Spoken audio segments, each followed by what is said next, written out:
My name is the Watershed Network Manager, and I'm happy to be the host and moderator for this webinar.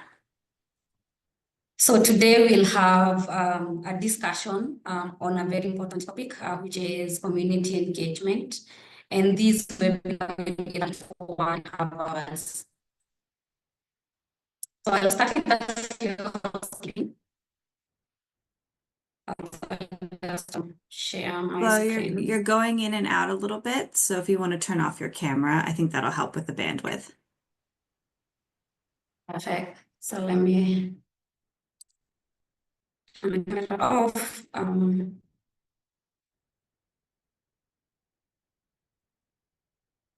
Brooke, do you have the slides open? I do. Would you like me to share the screen? Yes, please. My network is a bit off today, unfortunately. So as I was saying, so this webinar will be for 1.5 hours.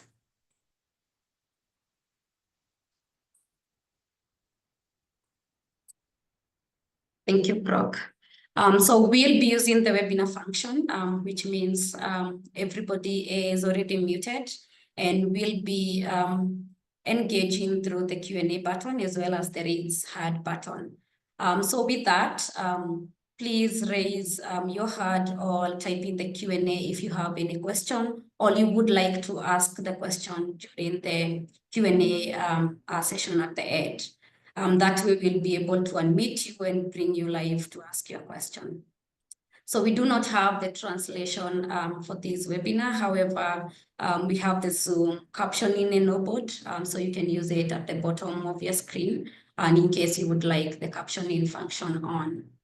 So finally, this webinar is being recorded, and this recording will be provided to all who have registered and all who are in this webinar together with the presentation slides.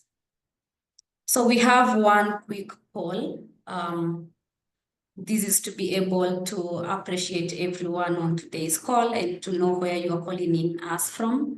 So on the screen, you will see a QR code. You can use your phone to scan it, or you can just go to your browser and type menti.com as it is on the screen, and just input the code that is also shown in yellow on the screen or highlighted in yellow.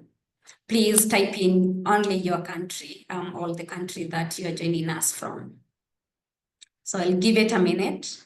So just to repeat the instructions, you can use your phone to scan the QR code on the screen, or you can use the browser, go to menti.com and use the code on the screen.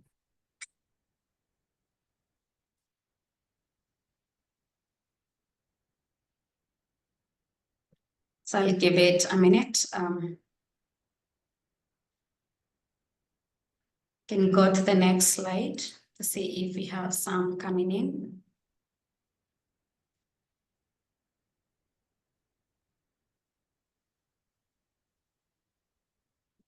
We have about 10 of you.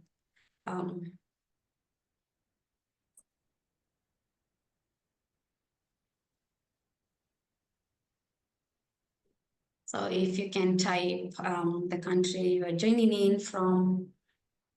So I don't think it's going to work on my computer because I'm not logged into Menti. That's all right. So I'll share these results with you after the webinar so that you can have more time for the presentations as well as for the Q&A session.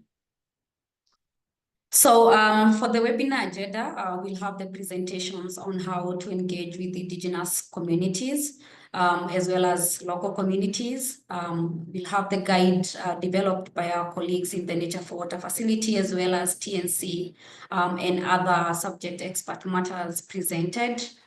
And after that, we'll have 5 case studies across Latin America, North America, and Africa presented on how to work with communities, on how to engage with communities.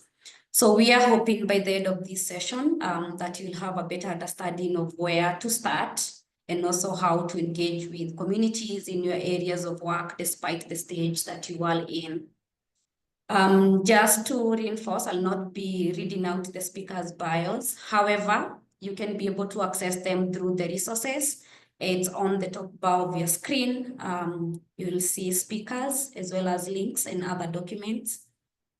So please, you can go in there and view the speakers' bios for today. So, however, I'll ask each speaker to just remind the audience who they are in about 30 seconds before the presentation. And now it's my pleasure to welcome Diana Madrigal as well as Stefania Almazan, who will be sharing some highlights from the guidance document or the deep dive as we are calling it. So Diana, Stefania.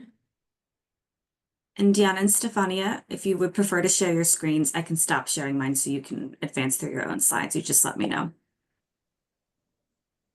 Okay, like if you have it there, you can go ahead and continue. If not, we can upload it. Thank you. So good morning, everybody, or afternoon, wherever you are. Thank you for joining us. We'll be presenting the deep dive, engaging with Indigenous people and local communities. Go ahead. So before we start, we wanted to do an acknowledgement on the use of the term Indigenous peoples alongside local communities. We recognize the distinction between both groups, and we acknowledge what different constituencies have requested on the seas of using the term local communities alongside Indigenous peoples. However, given the nature of watershed investment programs, which run throughout different watersheds around the world, we may encounter one or two of these groups and many of these groups as well. Therefore, it's really important for us to understand the difference between both groups and the frameworks on how to work with those groups.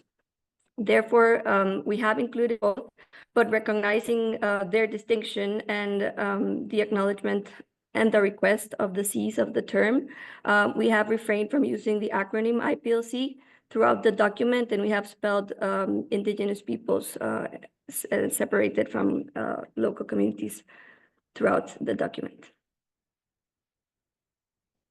Also, we wanted to share the different resources that were used for the development of the deep dive.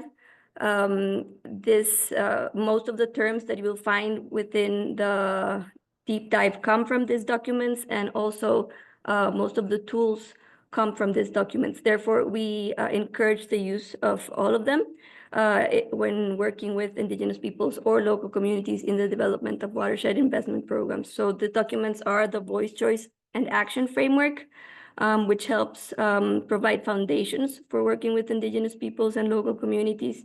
We have the Human Rights Guide for working with Indigenous peoples and local communities, which provides methodology and best practices. Then we have the Human Rights Screening Tool, which provides, it's a tool that helps identify potential human rights risks and overall screening to conduct a due diligence process. And finally, the Watershed Investment Program How-To Guide, which this deep dive now is part of, which serves as a resource for those seeking to start working in the development of watershed investment programs or mainstreaming nature-based solutions throughout watersheds. So for today, we have our content, the purpose of the guide, some key terms, and following the deep dive preview and a few examples on how to use the guide. Thank you. Next, okay. So the purpose of the guide is basically to be an applied roadmap for practitioners engaged in watershed investment programs, operating with Indigenous communities or with local community members and or within Indigenous territories. So ideally, upon reviewing this document, you should understand how to involve Indigenous peoples and local communities at the different stages of a watershed investment program, which I'll share in a few seconds. And overall, our aim is to ensure that practitioners are ensuring the collective and human rights, and that these are respected. And it's important to understand the distinction between both groups because of cultural sensitivity. Engagement strategies must be culturally sensitive for each group. Also, legal and ethical considerations must be taken into account. We also aim for effective participation of these groups. A watershed is a collective process, and if effective participation is not there, it will most probably not be successful. And finally, we aim for avoiding conflict, and this happens by recognizing and addressing distinct identities and respecting each other's rights. Next. So moving into key terms. So this is the Martinez-Coles definition on Indigenous people, which is widely accepted. I'm not going to read all of it, but I wanted to extract some important aspects, such as a historical continuity with pre-invasion and pre-colonial societies. Indigenous peoples consider themselves distinct from other sectors of societies and are determined to preserve, develop, and transmit to future generations their ancestral territories and their ethnic identity. So this is one of the most accepted definitions, but also it should be noted that Indigenous peoples are diverse and that this definition might not apply for everyone as well. So an example of this is Africa. So most Africans are indigenous to Africa, right? They were there pre-colonial societies. So in this case, not all Africans consider themselves indigenous. So here, what you need to look when you are trying to identify if a community is or it's not indigenous is there are significant cultural differences with the dominant sectors of the society. They might be threat. There might be threats to their cultural survival. They might be living in geographical isolation and might be marginalized socially and politically. Often might be gatherers or pastoralists, and many have suffered displacements or relocations. Next, please. So another relevant aspect that differentiates Indigenous peoples from local communities are their collective rights. Collective rights are rights held by a group, and in reference to Indigenous peoples, these are indispensable for their existence and well-being.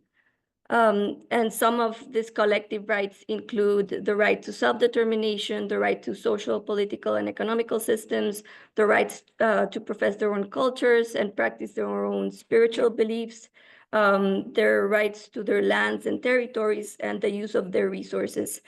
One of the rights recognized by the International Human Rights Law is the Indigenous people's free, prior, and informed consent, which is an international legal assessment standard for the interaction with Indigenous peoples and any decision-making that might affect Indigenous peoples.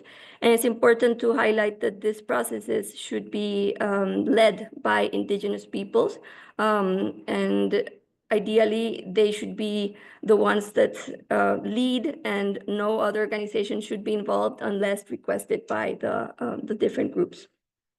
Next, please. So when we are talking about local communities, they might have a similar connection to lands and waters and resources and overall livelihoods of a particular area, and even might have their own governance systems. However, they do not identify themselves as Indigenous peoples, or Indigenous peoples might not recognize them as Indigenous as well. So as such, collective rights under the international law, such as free, prior, and informed consent, do not apply to local communities.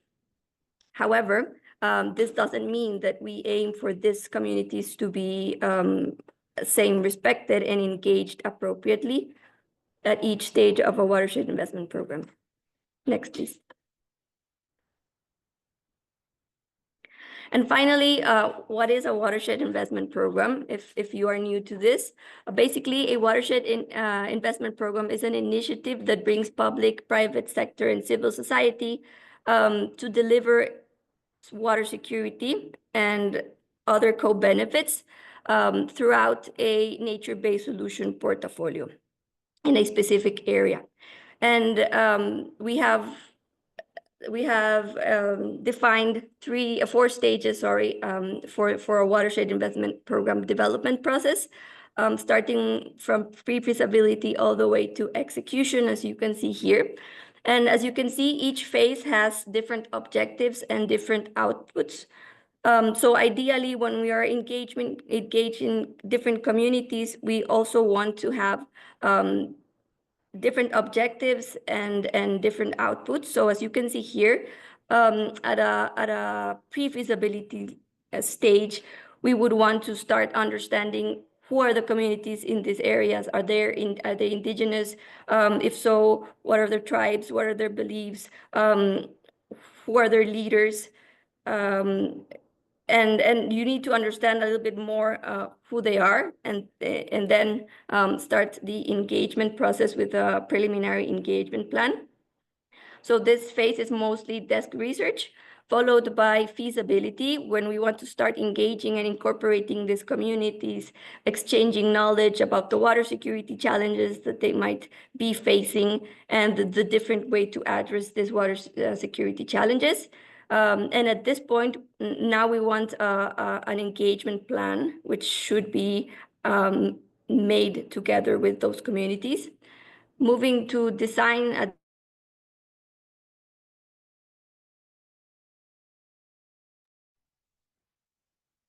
and there should be a long-term engagement plan established.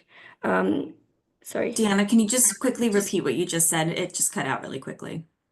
Oh, sorry.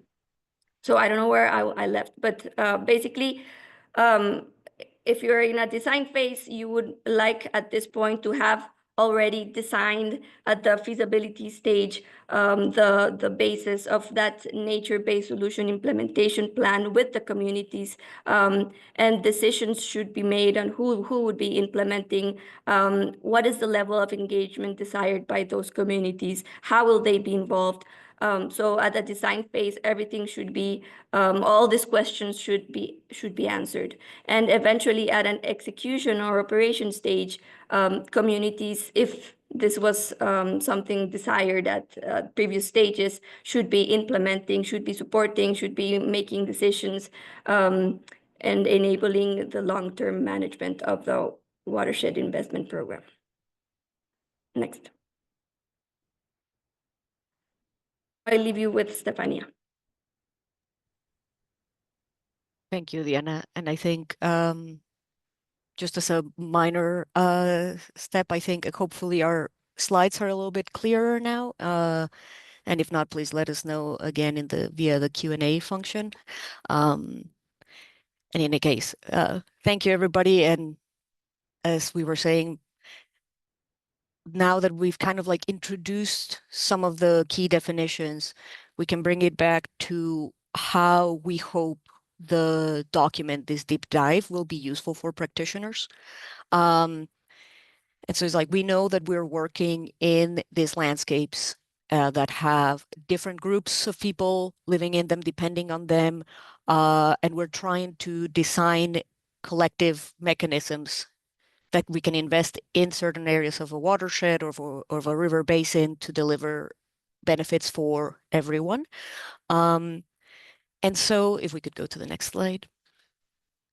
One way that we try to group all these topics within the deep dive is how our work will interact with people based on geographic and cultural considerations, how our programs might relate to governing of these resources and the local political context on how those resources are governed, and also making sure that we respect, first and foremost, the human rights of everybody in the region.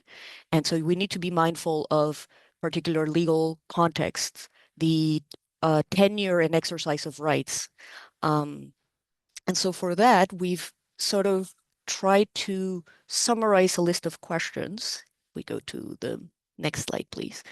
To help ourselves in our work, sort of orient ourselves depending on the stage of the program that we are developing. If we are very early stages, what is the kind of research that we should be doing and the kind of information that we should be gathering, maintaining a level of depth and also interactions with communities in a way that we're also not demanding a lot of people and also setting expectations when we don't know maybe that our program will be successful or not, or even happening. So there's always a balance between the depth of engagement and the depth of information that we're requesting as we progress in our development of watershed investment programs. And the deep dive doesn't expand on every one of the different frameworks that you can use, but we try to link to the other resources available. For example, we didn't recopy the human rights guide or the screening tools, but we try to make a reference of when you may want to, like you're starting a program, for example, you're in the pre-feasibility, you're just trying to see if you could set up a watershed investment program in the area.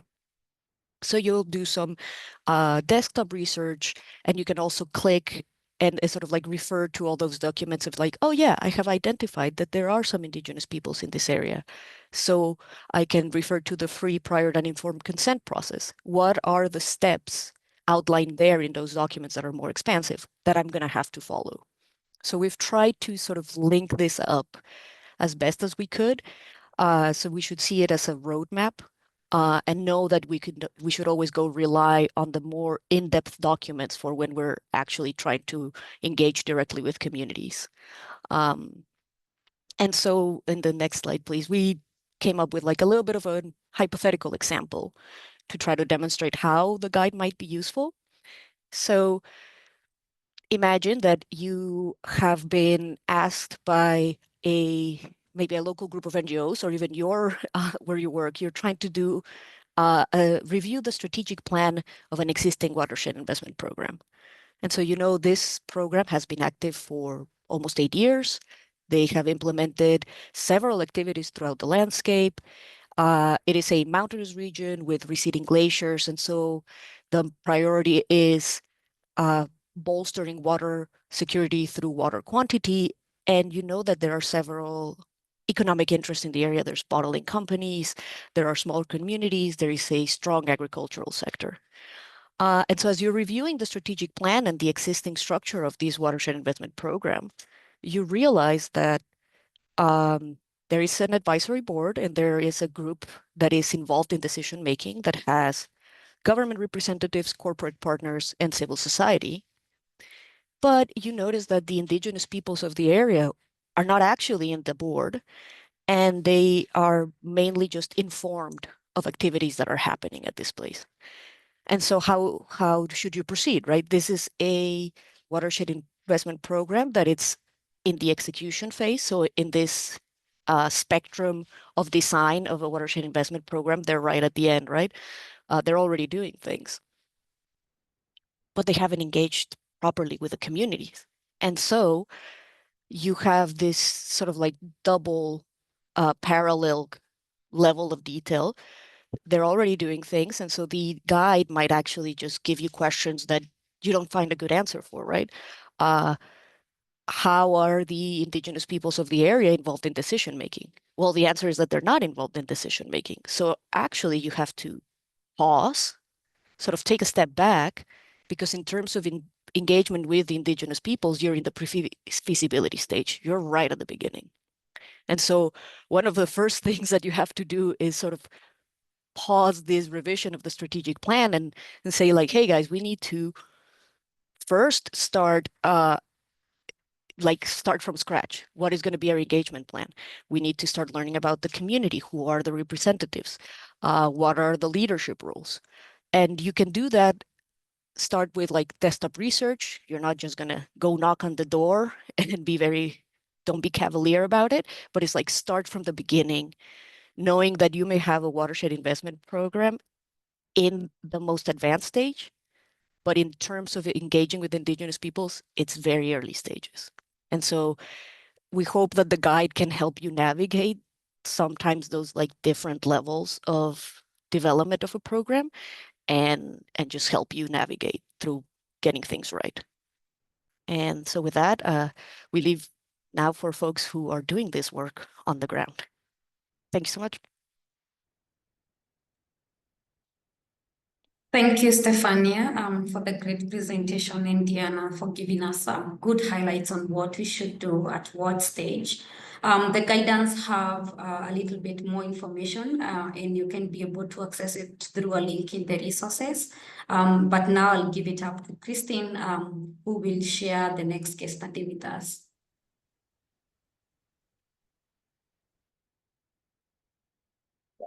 Hello, everyone. See if I can get the slideshow started. Thanks for the opportunity to be part of today's webinar. I have been for nearly 2 decades involved in freshwater conservation with the Nature Conservancy, broadly at times, but mostly with the chapter, including our Mississippi and Minnesota Headwater Fund work. And lately, I have had the opportunity to work with many, many people on protecting wild rice and wild rice waters as part of that, and especially working with Minnesota's tribal nations. So this work is, we're working it into our water strategy. So in a moment, I will have the honor and privilege of introducing our Tri-State Chapter's Tribal Nations and Indigenous Communities Partnership Director, John Littlewolf, who started almost a little over a year and a half, I think. But I wanted to provide a little overview of why supporting Indigenous treaty rights and what we're doing has become a big part of an important part of our Resilient Waters work. So the boundary of our Tri-State chapter today includes the Continental Divide for 3 major drainage basins at a continental scale, an intersection of 3 major ecoregions: the northern forests, lakes, and wetlands of the Great Lakes in Canada, the prairie grasslands of the Great Plains, and then between them, these hardwood forests of the Mississippi River Basin that stretch to the south to the Gulf of Mexico. For thousands of years, this landscape was home to Indigenous people, primarily the Ojibwe people of the northern lakes and forests, and the Dakota or Sioux of the prairie grasslands. And then wild rice, or monomen in the Ojibwe language, is an annual aquatic grass that's also been present in this landscape for several thousand years. It's central to identity and food sovereignty for the Ojibwe, especially. It's the reason why they migrated to this landscape where the food grows on water. However, in the wake of colonization and settlement by European immigrants in the 19th century, the Ojibwe and Dakota were largely removed from most of their traditional lands through multiple rounds of land cession treaties with the settlers and government. Reservations were established mostly in the northern part of Minnesota state, shown in red on the map in the center.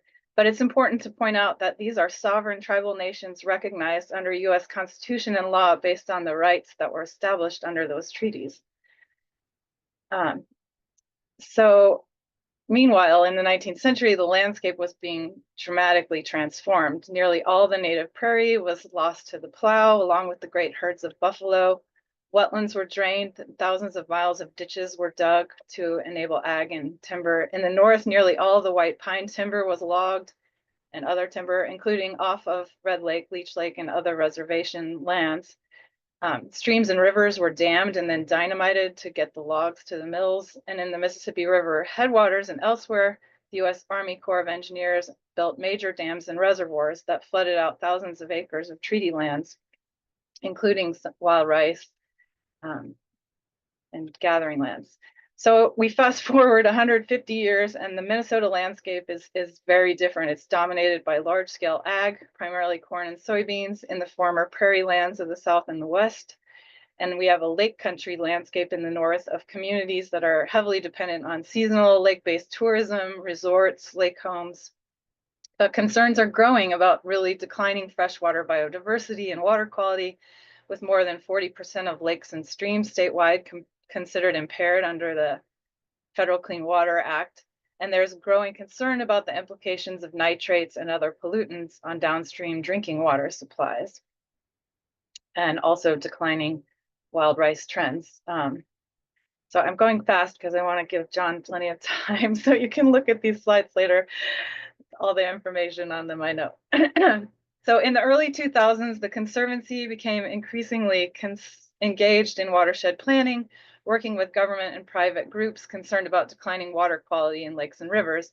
And in 2008, thanks in part to a campaign by a coalition of conservation groups, Minnesota citizens voted via referendum to tax themselves to create a constitutional amendment that generated significant public funding for habitat and clean water through a sales tax, sort of like the Austin Water Fund. But in 2014, the Conservancy launched the Minnesota Headwaters Fund as a way to bring more private funding to the table and to help focus attention on the importance of not just cleaning up dirty water, but keeping clean water clean, both upstream of the Twin Cities metro area, where so many people were dependent on the headwaters for drinking water, water supply, and quality of life, but also for outstate residents and communities. So over time, though, as we focused on identifying the watersheds with the highest resilience and condition, which is this darker green areas in general,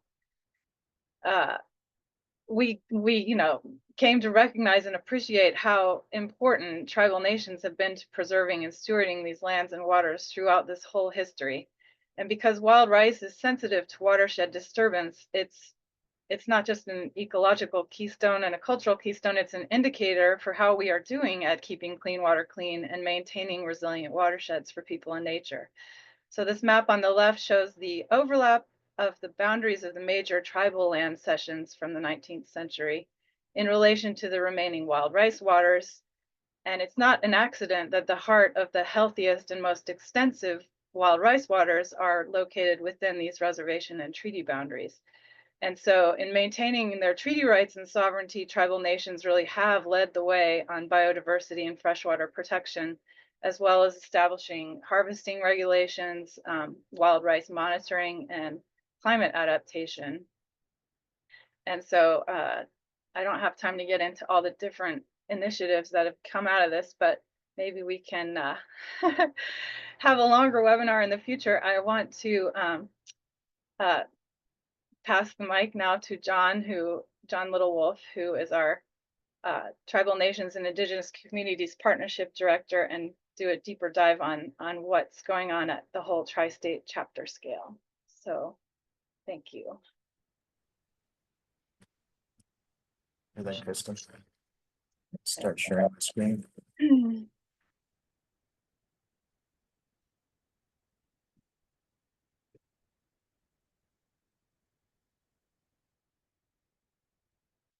Well, good morning, everyone. My name is John Littlewolf, and I do tribal relations for Tri-States. And that's North Dakota, South Dakota, and Minnesota. I'm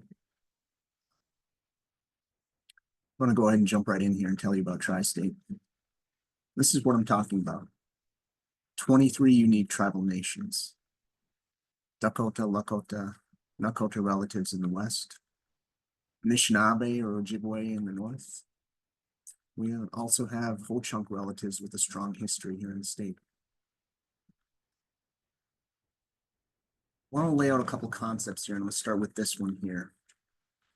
This interrelationship between people, land, and story. Now, the story doesn't start when TNC takes title. There's been people here since time immemorial. But how do we recognize that? And we often make that misstep, right? It starts with us. Another concept I want to impart is justice. And I'm not talking about justice in the archaic criminal justice sense of crime and punishment and deprivation. I'm talking about justice as a restorative balance. Now, taking those two concepts here, how do we apply that to our work? Well, for starters, we can't keep using the same systems we've been using, right? James Youngblood Henderson said it best. We cannot simply borrow the Eurocentric version of human nature, psychology, or society. Since they are not based on our wisdom, knowledge, or language, they have never known who we are. We need to change our thought. Take this photo as an example. I'm going to lay out here traditional thought and dominant culture thought. A dominant culture will look at this photo and say, I have ownership. That's mine, that's yours. I have exclusionary powers. You cannot come onto my land, I cannot come onto your land. Individuality, we are centered, right, in this thought. All those resources there are for me. And there's a hierarchical system of laws here at play.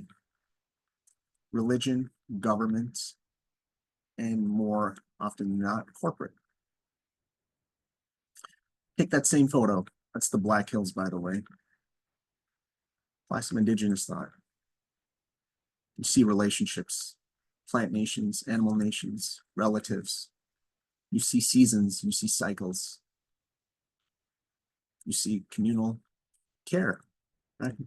It's not just individuality, it's care for each other. Humanity is a part of that landscape. We're not dominating that landscape. That landscape goes on without us.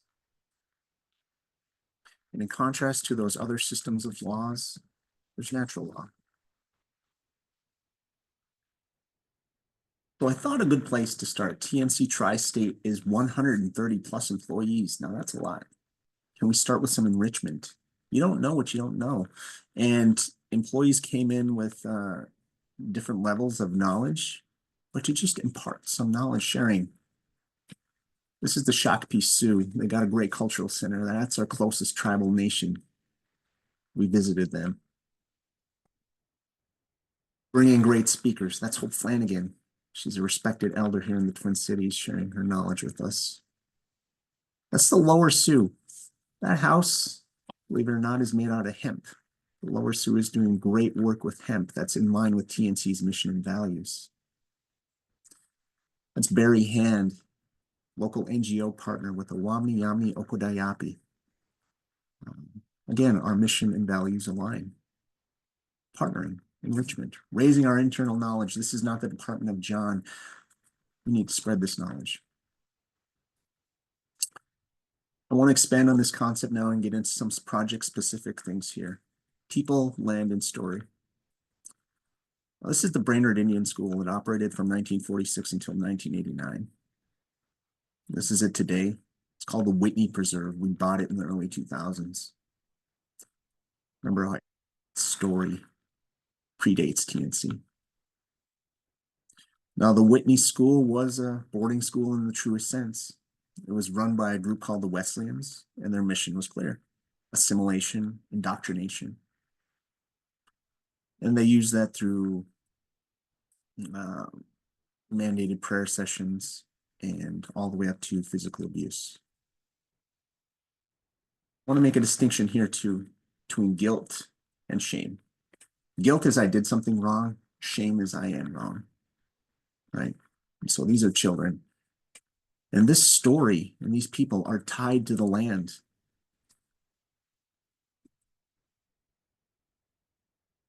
Story. This is Sharon Bald Eagle. She's 12 years old and she attended the school in 1984. She's currently a missing and murdered Indigenous relative. Sharon and a friend left hitchhiking from Brainerd School and they were picked up by a very bad man. Sharon's friend escaped. Sharon did not. This is a news article with Sharon's father from 1984. A parent's ultimate fear. Absolutely. This news article is from 2020. He's still holding out hope that he can find closure about what happened to his daughter. He describes her as being daddy's girl, lady of the house. Story and people tied to the land. This is Kingsley Lyons, Onondaga Nation. He's 83 in this article. He recalls being forced morning, noon, and night to pray, and if he broke the rules, he was beaten with a paddle. Yeah, separate news source, different nation, same result. Story and people tied to the land. This is Joanne Tall, former student. She recalls the variety of relatives that were at Brainerd, all across Turtle Island. And she recalls a story where the principal had a board with the word education written on it. And he would use that board to dispense his sense of justice. Story and people tied to the land. These people are still alive. So what do we do with that? As TNC landholders, we could have gone about business as usual, right? We could have kept our traditional lens on. We could have kept our traditional hat on and said, that's tragic, and moved on. We did not. We have brave leadership here at Tri-State. We used our resources and our means to hold space so that ceremony for healing could happen. This is the land, the former students there. We brought together traditional elders, traditional healers, and we gathered. That's Lori Smith. She's a former student there. That's Ray Combs. He's a student researcher who's researching Brainerd. We all came together in August. And this wasn't TNC's idea. No, far from. We asked, we listened, and we acted. That's our spiritual cadre there. That's TNC employees. That's TNC leadership, spiritual elders. Those are the people, some of the people that made it happen.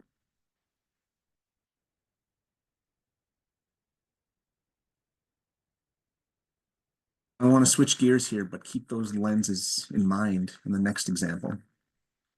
Tribal land return. Now, to me, this is the gold standard, right? This is up there because we entrust you. We're going to use our resources, not for us, but we're going to impart it to you because you can do it better and it belongs to you. That sense of justice. I can only talk vaguely on this one. It's over 20,000 acres. It's in partnership with other organizations. It is a land back opportunity.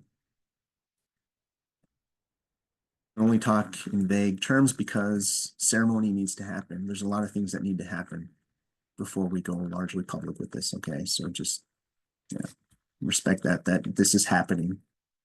It's in the works. I'm coming up on time here, and this is a short presentation, but it's just a high-level overview of what's happening at Tri-State and the lenses that we're using. That's my email. This is my lens. That's my daughter. It was a career shift that brought me to TNC a year and a half ago, and it's working for her future and her betterment that I continue to work here.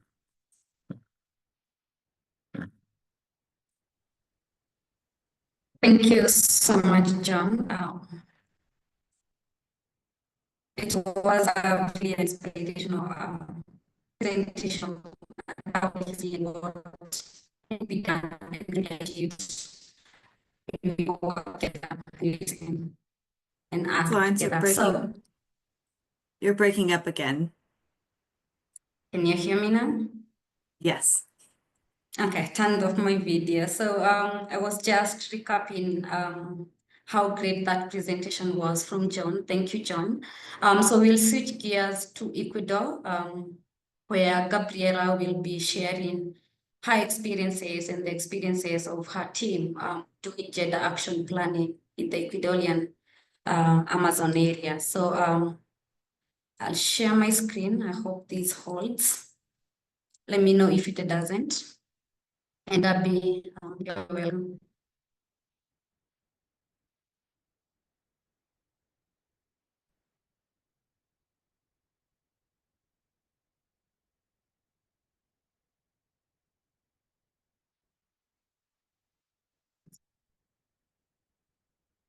You see it? Yes, we can see it. Yes.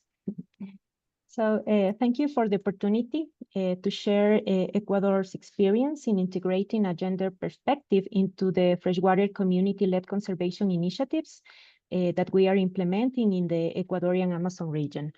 I would like to begin my presentation by sharing some reflections on why it is crucial to define an effective gender approach in freshwater conservation initiatives. Next, please, Flo.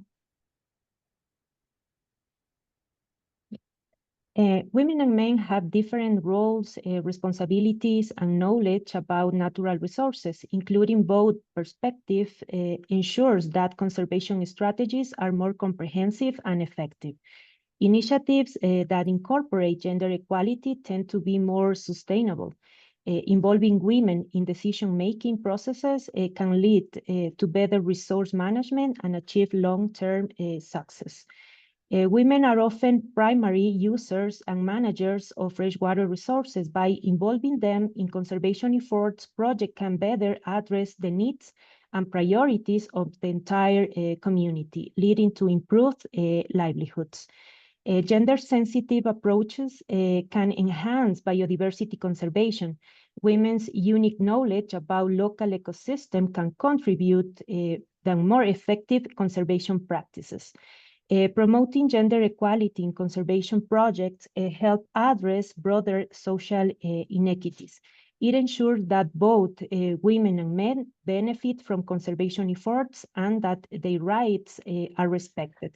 In general terms, by integrating a gender perspective, freshwater conservation projects can achieve more equitable, effective, and sustainable outcomes. Next, please.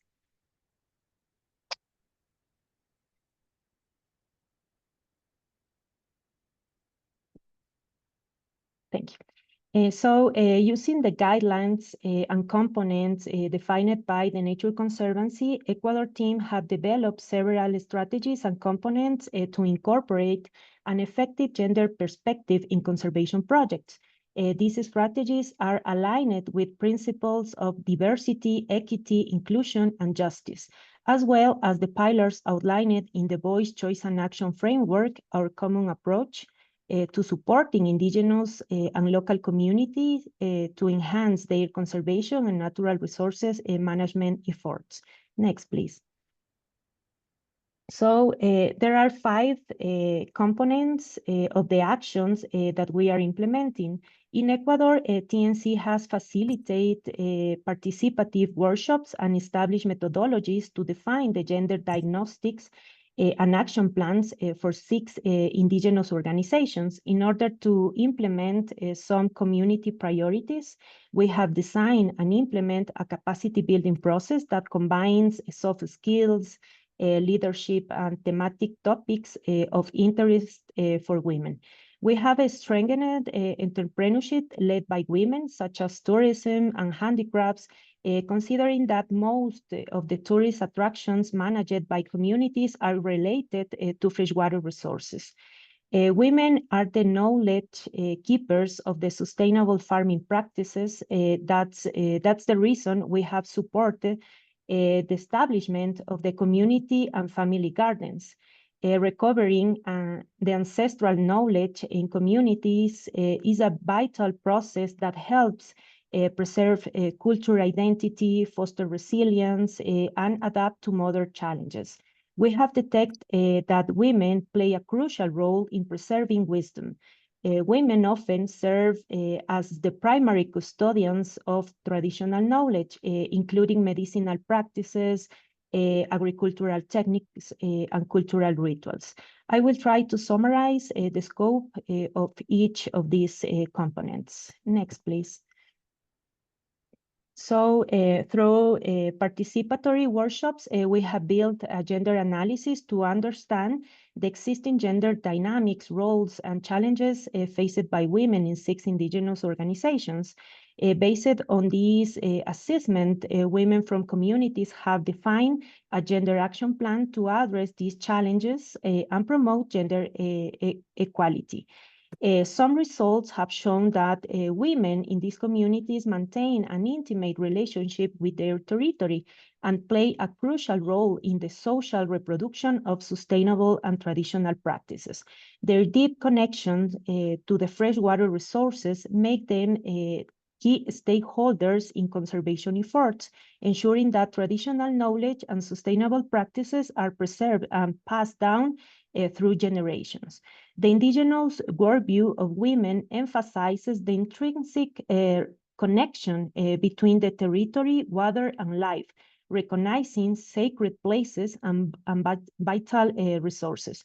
This perspective underscores the importance of the land and freshwater ecosystems, not just as a physical space, but as a living entity that sustains and nurtures communities.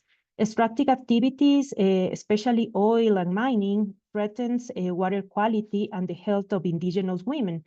In addition, they face inequalities in the distribution of economic incomes and limitations to participate in decision-making. A big problem that Indigenous women are facing is related to gender violence. Despite the obstacles, their resilience and determination are the testament to their commitment to protecting their territory, water sources, and preserving their culture. Next, please.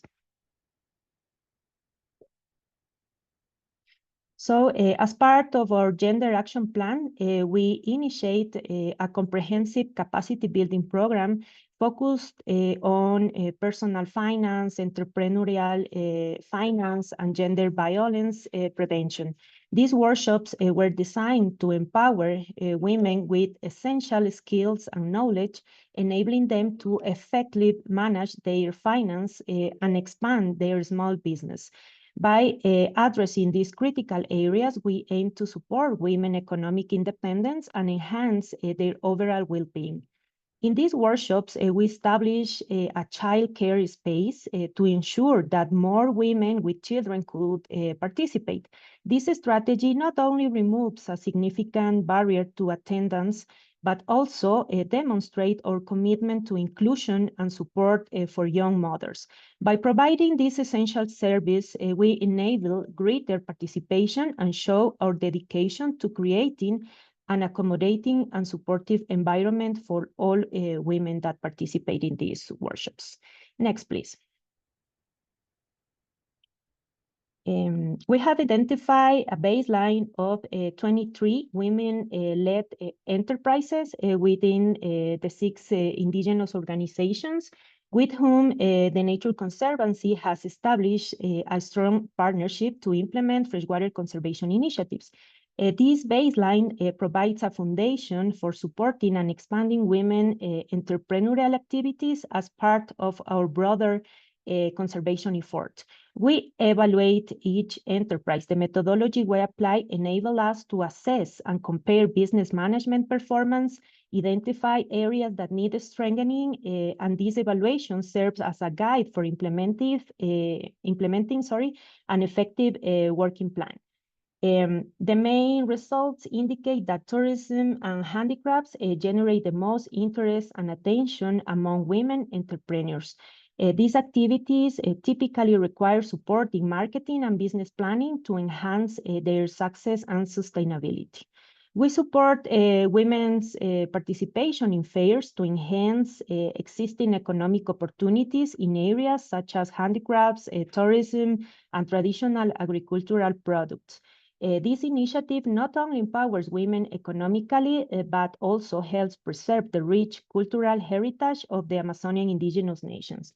By providing a platform for women to showcase and sell their products, we contribute to their financial independence and the sustainability of their cultural practices. Next, please. And we are excited to introduce a new component in response to the action plans established by women in the communities. The communities and family gardens serve as a sustainable production spaces for both self-consumption and sale. Women's association within the communities have initiated a process to recover native species for various purposes, including food, medicinal use, rituals, handicrafts, and more. Additionally, some of these plants will be used to restore riparian areas that have been affected by human intervention. This initiative not only supports sustainable livelihoods, but also helps preserve biodiversity and cultural practices, further empowering women and strengthening community resilience. Next, please.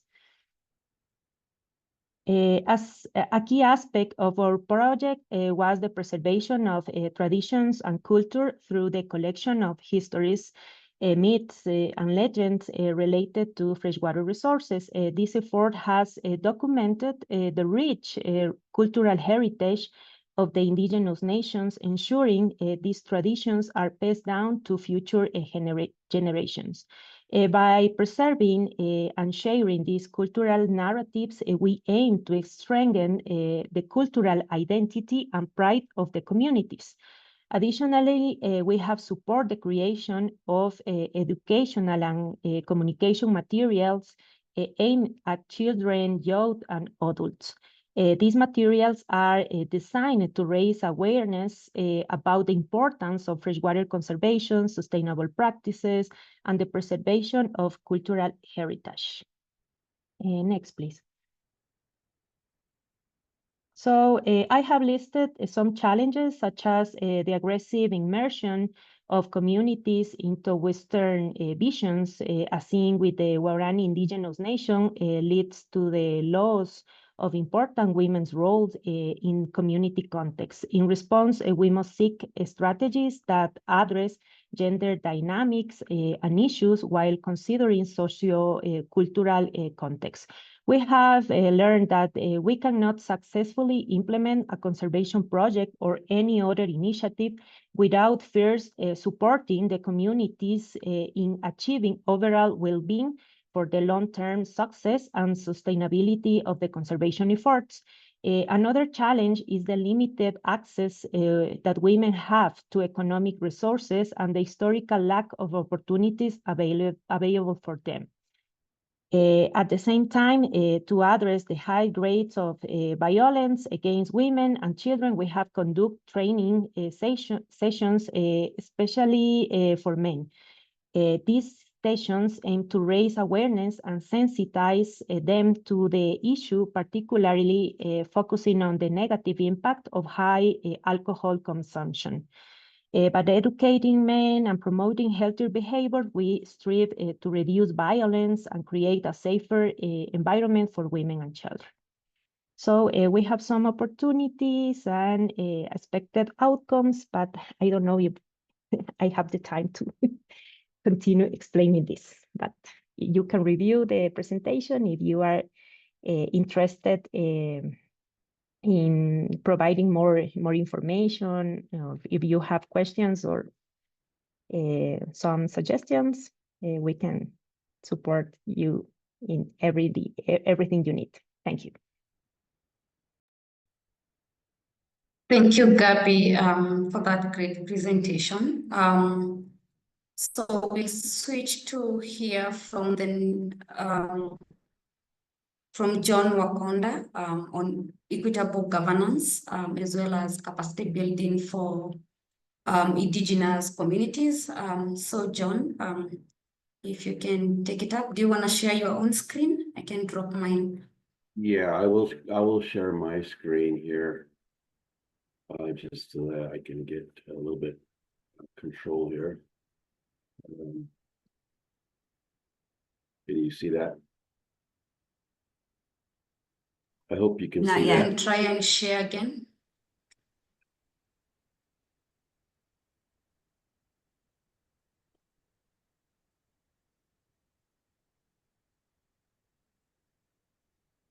We see it now.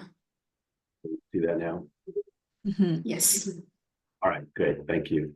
I hope you can see it in presentation mode. There it goes. All right, thank you. Thank you, everyone, for joining us today, people from different parts of the world. I am John Wakanda, worked for the Nature Conservancy for about 3 years. I am indigenous to the area here in New Mexico. Fortunate to live and work in the same place that my ancestors have inhabited for millennium. And it's a pleasure to be here and join all of you in this great conversation. My area that we work in the water investment program is the Rio Grande Water Fund. It was created over 10 years before I joined the Nature Conservancy, and I'm very happy to elevate and strengthen our Indigenous connection through the Rio Grande Water Fund. I apologize, but I'm a little bit tech challenged here. I wanted to highlight the area where we're working at is in southwestern United States. I hope you can see my cursor. New Mexico is here, and we focus in on northern Mexico, which is a footprint of our landscape, waterscape of the Rio Grande Water Fund, and that's it in large.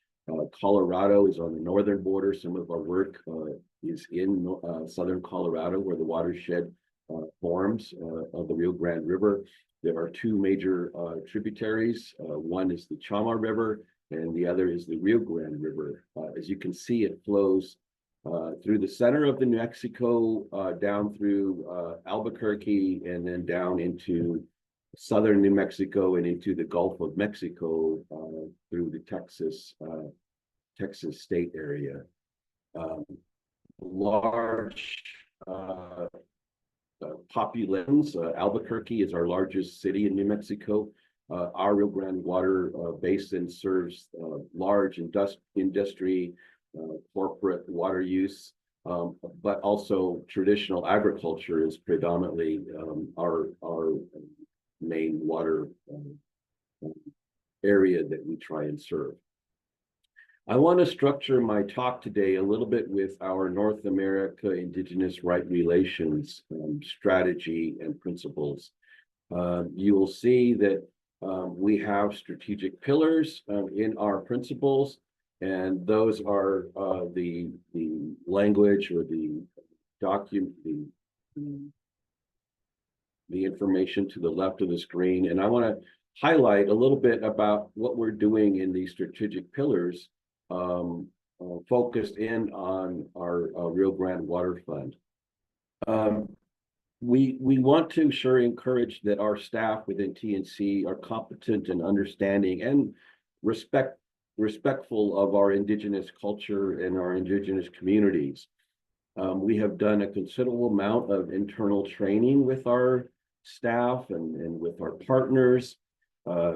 Water fluency training was shared between the Colorado River program and the Rio Grande programs in New Mexico, Colorado, Arizona, and many other states. We want to make sure that our staff and our people who are working in this program are aware of the complexity of traditional Indigenous communities throughout history, the era of dominance, of colonialism, understanding water rights. Here in New Mexico, tribes and Indigenous communities have prior and paramount rights above other settlers who came to the area, going back hundreds of years. That is important to understand is what are our rights, what forms our communities in terms of our culture, our traditions. That way, but with better understanding, we can form greater partnerships, more meaningful partnerships that are respected and inclusive of our Indigenous communities. We will still continue to practice social justice and inclusion, equity. We do not want to give up on that because it forms the basis of what we do and how we do it and where we do that.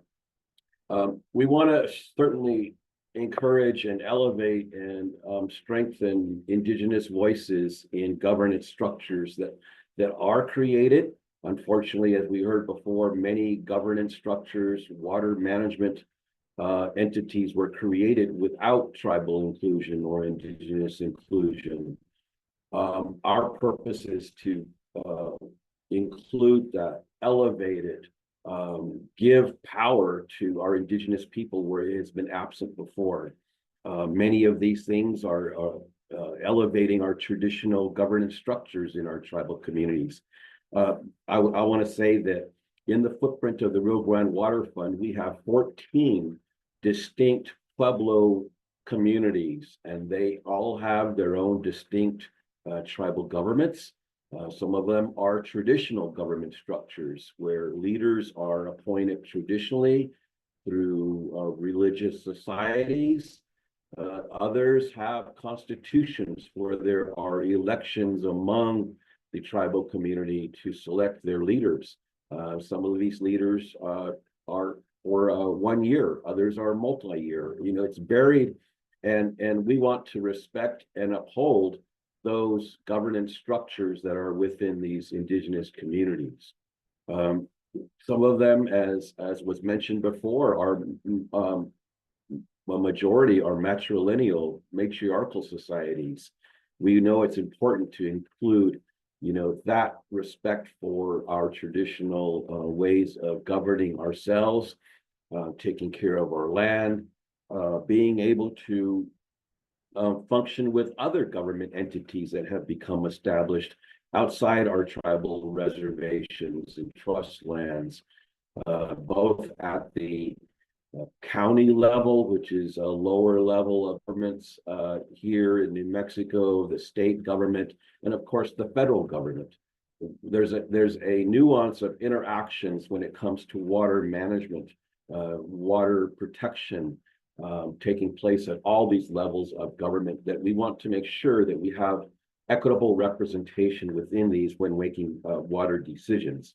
Some of the things we're doing this are in New Mexico are building tribal coalitions that never existed before among our distinct tribal entities. For the most part, it's been representation within our individual indigenous communities. Very little collaborative governments among our communities, our tribal communities. TNC is working hard to create networks, being able to form a more elevated power and authority of combining tribes and working close together and making sure we are speaking in an elevated voice rather than distinct individual tribal communities forming networks. We do that in our water, our forest management arena. We're spending a lot of time building networks and coalitions among our indigenous communities here. The next pillar relates to understanding our relationship and traditional cultural practices on our land. These practices have been in place for centuries, and we lived upon these lands. Our pueblos are mostly agricultural-based societies. We were not nomadic. We settled in the area. This was often right adjacent to the river. This is the Rio Grande River, where my tribal community is located. We have traditional practices that have gone on for centuries. We want to support that. We need to continue to respect that. We may not, as an NGO, totally understand, maybe, nor should we totally think we know all our traditional practices and cultural, but we should basically support these continuations of important community structures. Our relationship to water begins when we're born as children, babies and infants, when we were brought into our communities. My traditional name here at the Pueblo Isleta is Ebethe. That is the reflection coming from the bottom of a river or stream. When you see the sunlight entering into the water, it's the reflection that comes back to you. That it just gives you an idea how integrated our language, how important our ceremonies all use and are based with water. We want to be able to continue that with clean water, adequate water. So it's important that we understand this relationship and connection. We also, like I said before, have to work closer together with these management entities that were created to manage water, oftentimes without tribal inclusion, conservation districts, water boards, water commissions, elevating tribal water rights and the recognition of those rights within these governing structures. We want to explore opportunities for co-management, co-stewardship on public lands, most of which were ancestral lands of our people. We are able and ready and capable of entering into those relationships and being able to integrate traditional ecological knowledge where it should be recognized and should be used in management practices, management decisions. That, of course, leads to us, recognizing our creation and ability to work together. Being able to be included in many practices, many innovative ways of including our traditional communities. We're doing that in inclusion of traditional ecological knowledge in our education, hopefully education systems of our youth, creating opportunities for our youth to become our next generation of resource managers, whether it's water, land, air, being able to elevate our learning practices through our grade schools, our education system, tribal colleges, finding places where those existing institutions can help us work together, bringing them together in networks, being able to find their value in us elevating our ability to support stewardship practices. We want to also explore in New Mexico, and as John Littlewolf mentioned, land back, land forward. We're aggressively pursuing what TNC's role can be, whether it's within managing or taking on more responsibility on our preserved lands, but also looking at other private lands as being available and opportune areas to promote management by Indigenous people. And so I'm happy to be here. I'm very hopeful for the use of the Watershed Investment Guide. What we talked about earlier, those are important aspects to consider. I don't think when the Rio Grande Water Fund was created, we had practitioners or guidance like we do today. And I'm very happy to help that. In 2011, heavy rains following the Lost Conscious flight sent ash. And so thank you very much for this time. Thank you, John, for the great presentation. A lot of learnings in the presentation. So we'll share these slides. And just to remind everybody, please type in your questions in the Q&A button. We'll have the presenters answer them as we have the last case study being presented. Also, the resources are next to the raise hand button. You'll see links to the guideline that has been presented, as well as to other resources connected to this topic. So Stephen Kibet is our next and last speaker who will be presenting about free prior informed consent, as well as implementation plans with the Indigenous communities. Okay, thank you. And Florence confirmed that you're able to see my screen. Yes, you can see it. Oh, okay, thank you so much.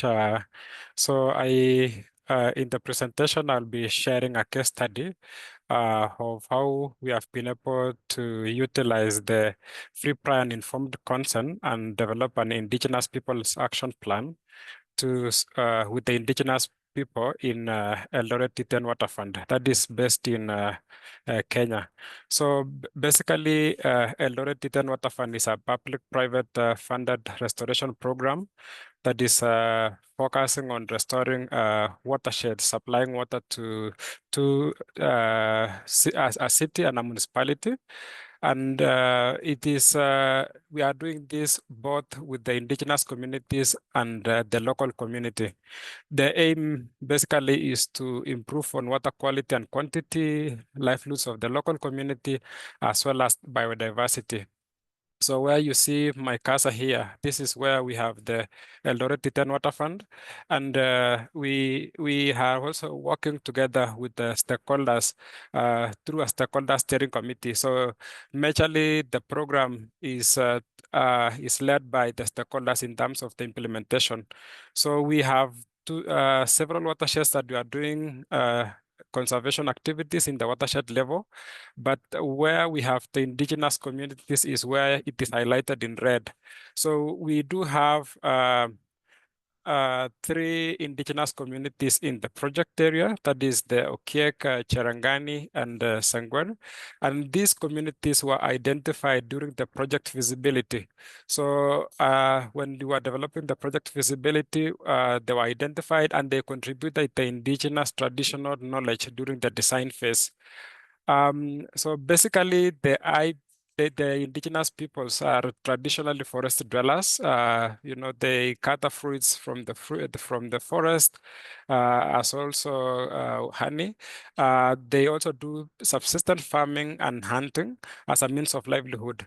But there's been a lot of changes in the ecosystem since during the colonial time, some of these areas were demarcated for forest conservation. That meant then that they were evicted from their ancestral lands, and they're now to change their livelihoods to focus more on basic farming practices within the forested ecosystem.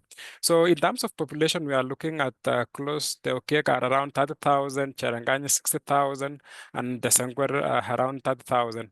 So most of these indigenous communities, they really depend on honey and hunting as part of their livelihoods.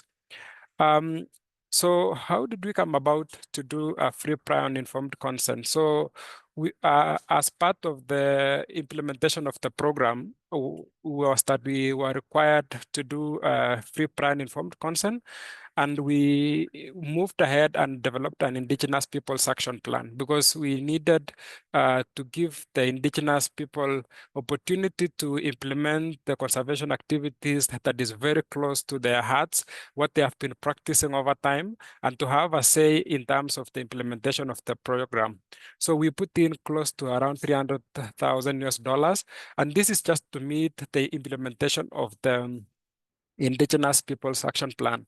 However, there was a challenge because during COVID, with the lockdown, we were not able really to have a lot of engagement with the Indigenous peoples communities, and they were wondering what has happened in terms of the engagement. So they did a letter, they wrote complaints letters to TNC, to government, and even to the funding agency, that is the Global Environmental Facility and IFAD. And now with the easement of the lockdown, we had a serious engagement with the leadership of the indigenous communities to explain to them why we were having limited engagement with them. And with that, the letters were withdrawn, and now that paved the way to the development of FPIC and signing of the IPAP. So we've been really guided a lot by the TNC human rights guides, the government policies, and of course, the donor requirements. And we are happy that through that engagement, in as much as we moved from conflict, we've reached a place that now we are working together with the indigenous communities. So as part of the process was that during the feasibility phase, we were able to determine the IP's distribution within the catchment, and of course the leadership structure. And then now the second phase was also to reach out to the leadership and assure them about the FPIC engagement so that they understand that they will be part and parcel of the project implementation. Then during the FPIC, we shared both what we call the material and non-material facts. So this is a lot of engagement. And the photo that you see there, that is Fred Kihara, the Africa Waterfalls Director, engaging with the indigenous community. So we really go to their localities and have conversation about their engagement and participation in the program. Part of this is that their rights, their cultures, and values will be respected. Then the second part of it is that a budget will be allocated specifically for these indigenous communities to implement the nature-based solutions and to support their livelihoods. So to mention that the activities that is in the Indigenous Peoples Action Plan is derived by them through an engagement, and then we now have a budget and we guide them through part of the implementation. Just to mention that through that engagement, we have had some very interesting outcomes. The indigenous communities at the moment, they are already been able to raise around more than 100,000 indigenous seedlings, and they are targeting 1 million, which we are going to use in the coming month of April and May when we are doing the tree planting sessions.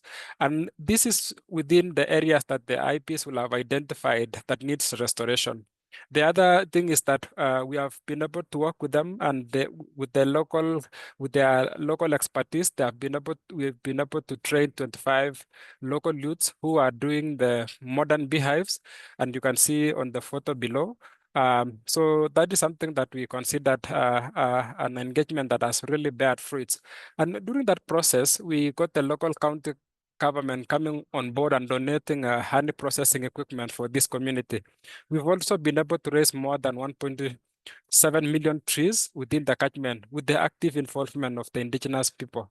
In terms of wetlands, we are looking at around 245 and more than 85,000 hectares of indigenous forested areas are under improved management with the involvement of these people. So looking at also the household, we are around 25,000, and part of these are also the IPs. What you see up there is actually an improved cook stove that was done by women from the indigenous community. So that shows the level at which, if we tap into the indigenous knowledge, we are able even to contribute towards conservation. So there are quite some lessons that we've learned in this process. And one of them is that we really need to have a transparent and honest engagement with the community. We need to be very open with them and share all the facts about the program and any threats that probably will come up during the implementation. This engagement, of course, will be through the leadership structure, because the way the indigenous communities are structured is they have a leadership who oversees all the activities in terms of implementation. And then, of course, understanding the IP's background. They have come from a very vulnerable background, and now with that engagement, we go knowing that they are very vulnerable. So that means you understand their knowledge and practices. Then the other thing that we've also learned is that you need to have the IPs to be represented in the local project implementation committees. So they sit actually in the stakeholder steering committee and they make decisions in terms of project implementation. Then you also need to establish framework for engagement. For us now, we are using the FPIC and the Indigenous Peoples Action Plan as part of our framework for engagement. And with that, we have redress mechanisms for addressing issues that come about during the project implementation. So generally, the IPs feel vulnerable and they start need for constant engagement. Then we need also to give room for the indigenous knowledge into action. I think you've seen the photo in which they have been very innovative in developing and improved cook stoves. And the other thing is that when we have high-level leadership, like the governor going and engaging with them, they feel really respected, and they will significantly contribute in terms of conservation. So as I'm a parting shot, Eldoret Titan Water Fund has been really successful in terms of engaging with them, and it has been a journey that we've seen bear fruits. And there are many lessons that we are learning, and even other programs that are coming, they are now able to understand and know how to implement projects by involving the indigenous communities. Thank you so much for your time, and really appreciate it. Thank you, Steve, for that great presentation. And also the speakers that we have had today. That was earlier when we called of why it's important to work with the communities that are in our watershed areas. So all the questions in the Q&A up here have already been answered by our panelists for today. So I'll ask them if they have anything to add to what they have already said, just to voice it out. And in case you have a question, please put it in the chat or raise hand. We might have time for one question, and we can have the rest answered and shared together with the recording as well as with the presentation slides.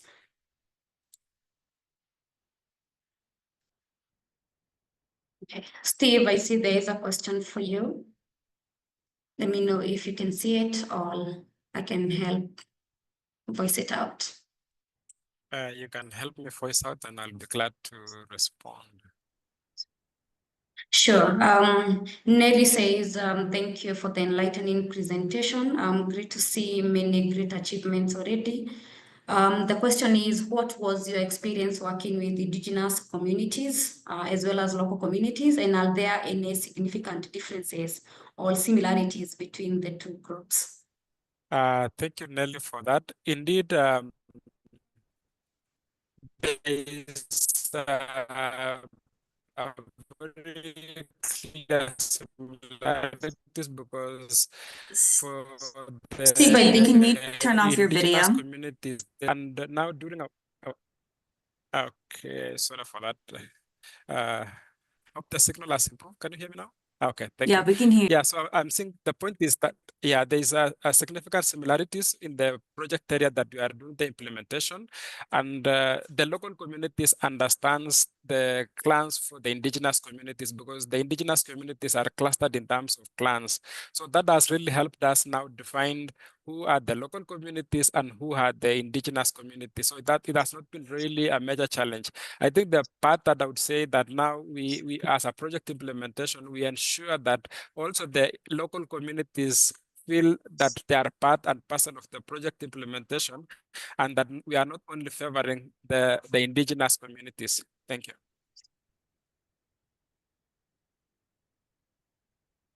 Thank you, Steve. I know Diana and Stefania has covered a bit of some of the differences between the local communities and indigenous communities in the guideline or deep dive. And the deep dive is in the resources, which is next to the raise hand button. And if you cannot see it there, you might see 3 dots with more, and you will see resources is one of the drop-down menus. So Diana, is there anything that was made for this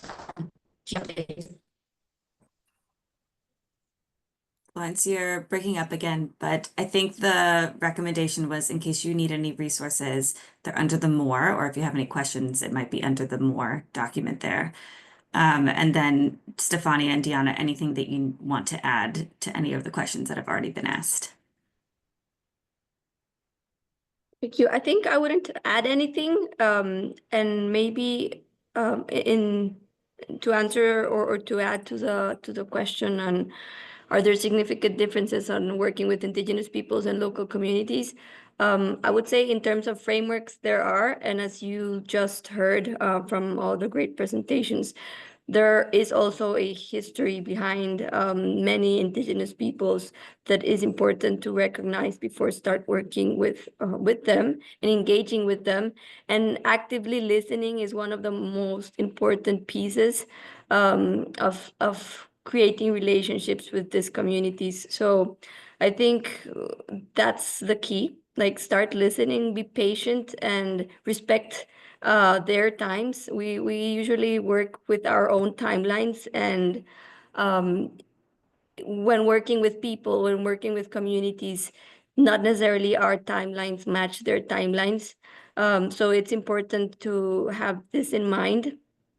And again, understand that there are different frameworks that apply when working with indigenous communities that not necessarily work for local communities or apply, I'm sorry.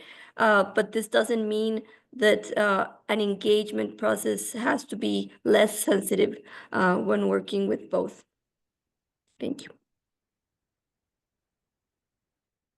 Thank you, Diana, for that great elaboration on the differences between the two. I know these can be well explained and understood in the guideline that we have. So I'll be sharing these resources in the links to where you can be able to find one, this deep dive, 2 other resources like FPIC and IPAP in our library. However, our toolbox has quite a bit of resources that touches to stakeholder mapping and also community engagement. So just to help us plan these webinars better with you in mind, we request that you answer our network survey, which we do annually. It's currently open. I know most of you have received this link. However, I'll be resending it together with the presentation on this slide. And lastly, but not the least, there is a webinar on the 31st. Being hosted by the Nature Conservancy as well as Water Finance Coalition, and some of the speakers today will be present in that webinar. So please register. I'll be sharing this link as well. And some of the other resources to look forward to is our next webinar, which will be in March, as well as some of the new case studies, special topics, as well as a learning module on these topic as well. So you can send more questions or comments to these two emails, either resilientwatersheds@tnc.org or through florencemogi@tnc.org. And with that, I'll thank all of you for joining and hoping to see you next time. Thank you, everyone, and bye. All right.